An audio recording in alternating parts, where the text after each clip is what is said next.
Darko, prvi utisci, može samo odgovor.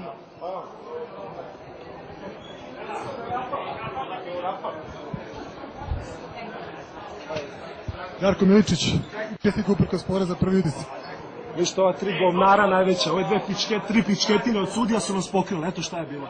Ova pičketina, ove tri govnara, misle su neki kurac. Doći ću, jebaću i matru u pičku svoj trojici, eto to ću poručiti samo. Pičketine sve tri, jebem li mu ja mamu nabeđenu u italijansku pičku, brate. Eto to ću kažem samo.